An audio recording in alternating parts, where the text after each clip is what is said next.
नमस्ते, आप सभी का स्वागत है आपका अपना चैनल रूपा मुखर्जी में। जय कृष्ण काली माँ के, जय कृष्ण काली माँ का आशीर्वाद हम सबके ऊपर यूं ही बना रहे।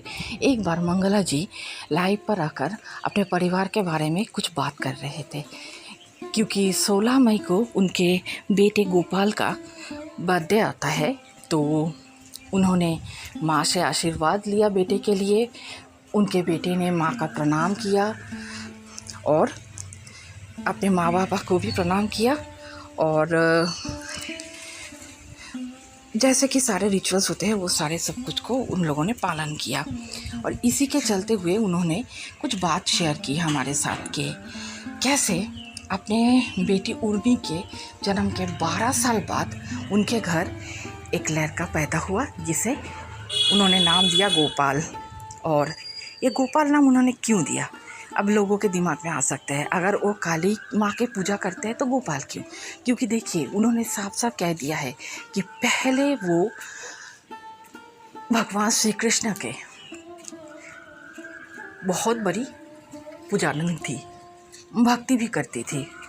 तो उन्हें ये लगता था कि बाल गोपाल को जब वो खिलाते थे, नहलाते थे, उनके साथ वक्त बिताते थे, तो ऐसे ही गोपाल अगर उनके घर में आ जाए तो कैसा होगा।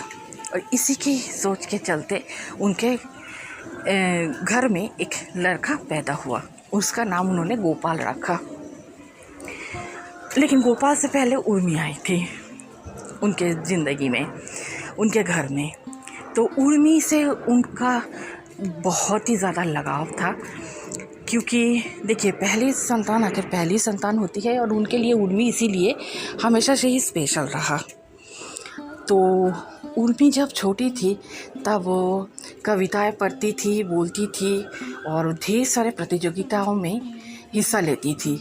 और एक बार उन्हें बहुत अच्छा परफॉर्मेंस के लिए अवार्ड भी मिला। तो उन सारे पुराने दिनों के बारे में उन्होंने सोच विचार किया, कैसे वो अपने घर में बिल्कुल मस्त मगन रहती थी।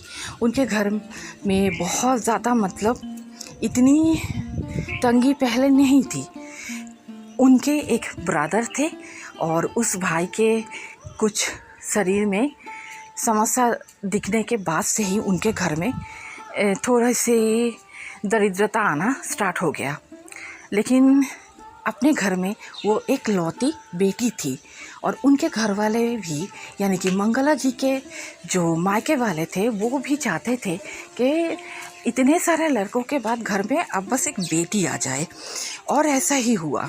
सबसे लाडली और प्यारी बेटी थी मंगला जी अपने घर में, और वो बहुत ज़्यादा लाड प्यार में भरी हुई थी।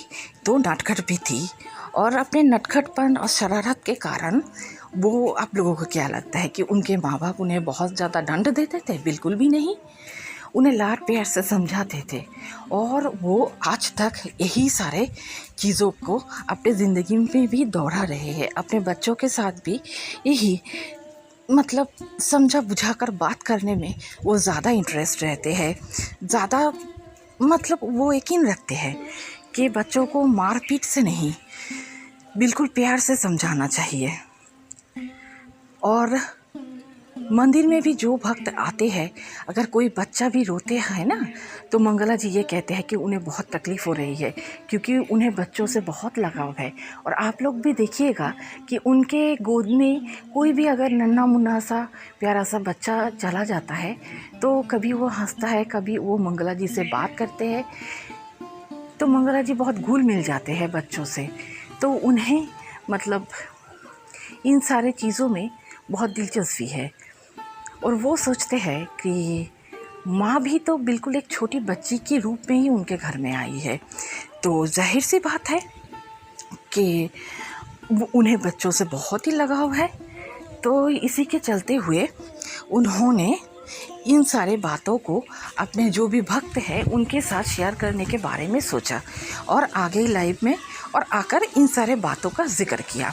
ये वीडियो पूरी तरीके से एक हिंदी वीडियो है, क्योंकि बहुत सारे लोग हैं जो जानना चाहते हैं कि मंगला जी कौन है, क्या है, कहाँ से आई है, उनका बैकग्राउंड क्या है, उनके घर में कौन कौन है। तो इन सारे बातों को अपने भक्तों से शेयर करने के लिए ही वो लाइव में आए, और उस लाइव में उन्होंने क्या कहा वही मैं आप लोगों के साथ अभी शेयर कर रही थी। तो कैसा लगा वीडियो ज़रूर बताइएगा। चैनल को लाइक, शेयर, कमेंट्स करना ना भूलिएगा। सब्सक्राइब ज़रूर कीजिएगा नए नए अपडेट्स पाने के लिए। आज के लिए इतना ही। धन्यवाद। नमस्कार।